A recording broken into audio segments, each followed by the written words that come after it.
The American Yawp. Chapter 4, British North America. Section 1, Introduction. Whether they came as servants, enslaved laborers, free farmers, religious refugees, or powerful planters, the men and women of the American colonies created new worlds. Over the course of the 17th century, Native Americans in North America saw fledgling settlements become beachheads of vast new populations that increasingly monopolized resources and transformed the land. While events in England, religious conflict, civil war, and nation-building projects profoundly influenced colonial development, one constant was that the people kept coming.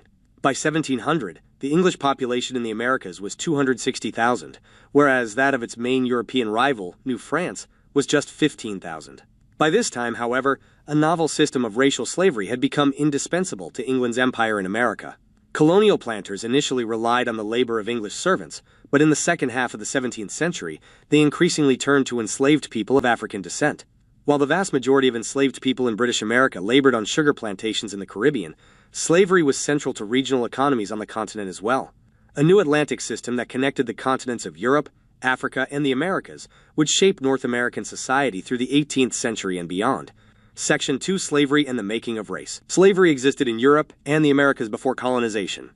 Though the institution had largely died out in Northern Europe by the 13th century, it persisted in the South and East. Slavery also existed in America before the arrival of Europeans, with war captivity the most common form of bondage among native peoples in North America. The commercial system of racial slavery that would develop in the early modern European empires was, however, historically unprecedented. European colonizers enslaved large numbers of Native Americans in the 17th century. Contemporary European legal thought held that enslaving prisoners of war was not only legal but more merciful than killing captives outright. After the Pequot War, 1636 to 1637, Massachusetts Bay colonists sold hundreds of Native Americans into slavery in the West Indies.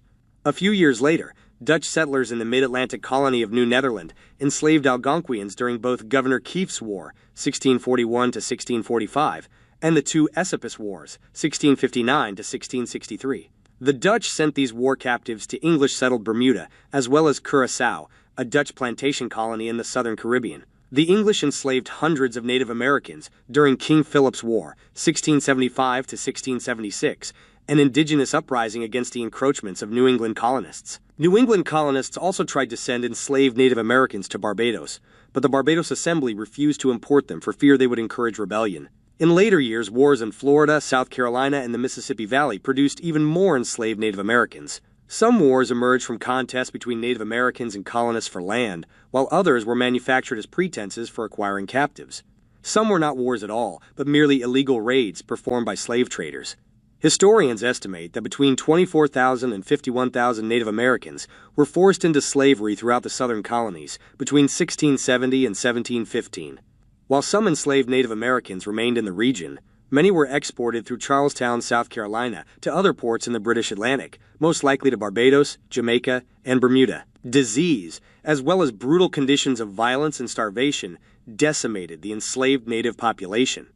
The fierce resistance of captives and the diplomatic difficulties the enslavement of Native Americans caused led colonial governments to discourage Indian slavery, although it never ceased entirely as long as slavery was a legal institution. Desirous of a more stable workforce, English planters increasingly looked to Africa for labor power.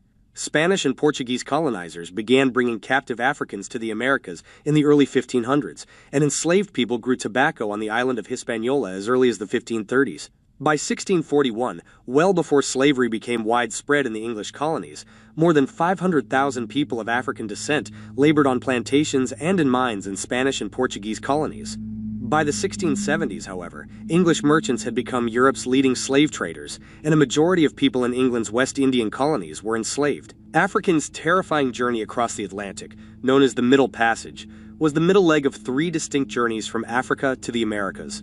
First was an overland journey in Africa to a coastal slave trading factory, often a trek of hundreds of miles.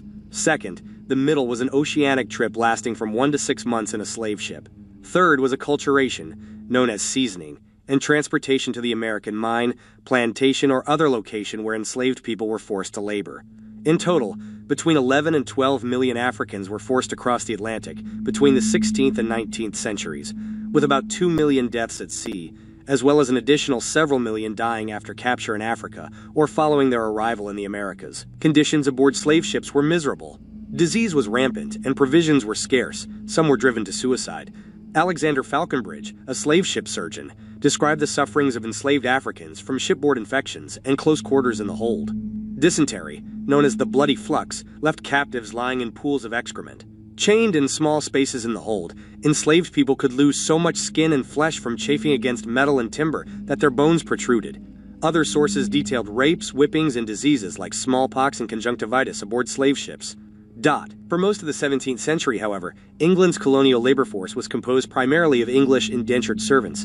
Economically dependent on tobacco production by the 1620s, Virginia planters drew on Elizabethan poor laws to create indentured servitude, whereby impoverished English people would labor for 4 or 5 years in America in exchange for passage across the Atlantic.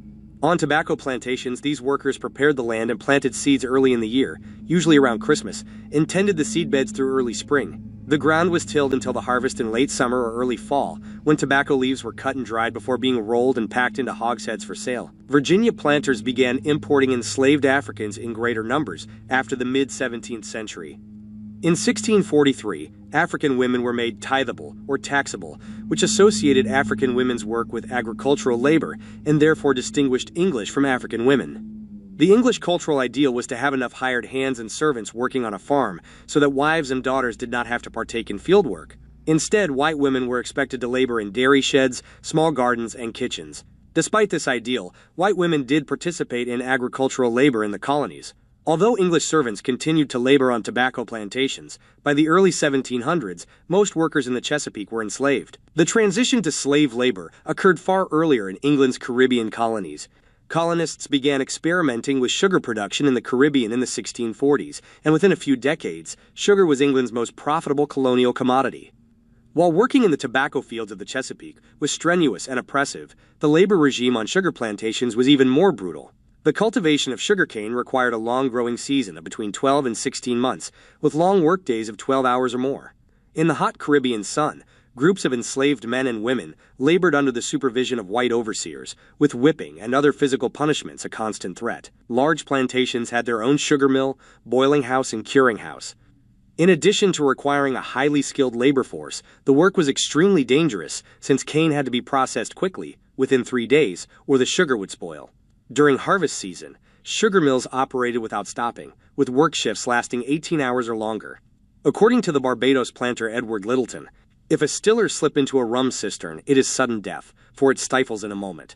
If a mill feeder be catched by the finger, his whole body is drawn in, and he is squeezed to pieces. If a boiler get any part into the scalding sugar, it sticks like glue or birdlime, and 'tis hard to save either limb or life. For planters, a major benefit of slavery over servant labor was that enslaved people were held for life. As early as 1636, less than a decade after its founding, the Governor and Council of Barbados announced that Indians and Africans arriving on the island would be held in bondage in perpetuity. A key turning point in the English slave system came in the 1660s, however, when legislatures in Barbados and Virginia established legal systems that made new racial categories central to legal status. The Barbados Slave Code of 1661, which characterized Negroes as similar to other goods and chattels, was the first comprehensive slave code in America. In 1662, Virginia made the condition of slavery heritable from the mother, a response to questions over the status of the children of English men and African women. All children born to enslaved women would be enslaved for life, whether the father was white or black, enslaved or free. These laws were soon copied by all of England's American colonies, marking a crucial moment in the making of modern racial ideology. Slavers often landed in the British West Indies, where captive Africans were seasoned in places like Barbados. Charleston, South Carolina became the leading entry point for the slave trade on the mainland.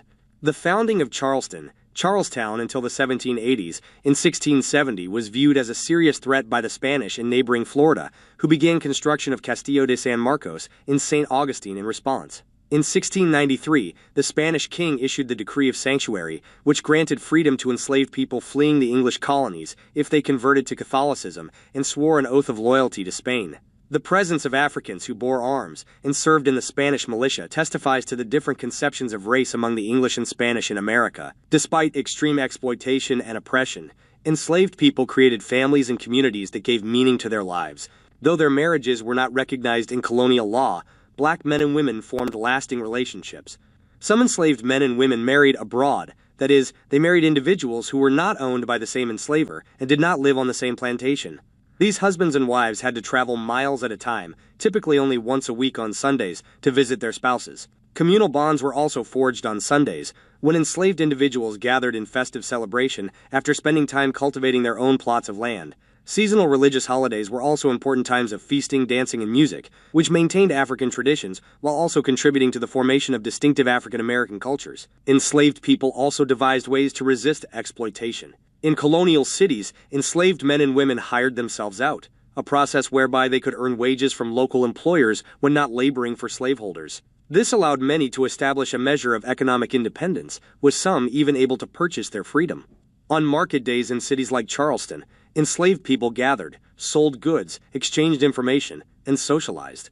Laborers on tobacco, rice, and sugar plantations engaged in work slowdowns, feigned illness, broke tools, and even went on strike over poor working conditions. They also ran away, sometimes in collusion with European servants, and planned rebellions to overthrow the slave system. Authorities discovered servant and slave conspiracies regularly in Virginia and Barbados beginning in the 1640s, and plans for revolt continued through the 18th century. The fusion of European and African practices created novel Creole cultures in the Americas, especially in ethnically diverse regions, like the mid-Atlantic colonies of New York and Pennsylvania. Many foods associated with Africans, such as cassava, were originally imported to West Africa as part of the slave trade, and were then adopted by African cooks before being brought to the Americas, where they are still consumed.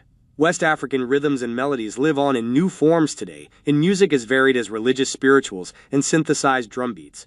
African influences also appear in the basket-making and language of the Gullah people on the Carolina coastal islands. The impact of African cultures in the early modern Americas was profound and remains evident today.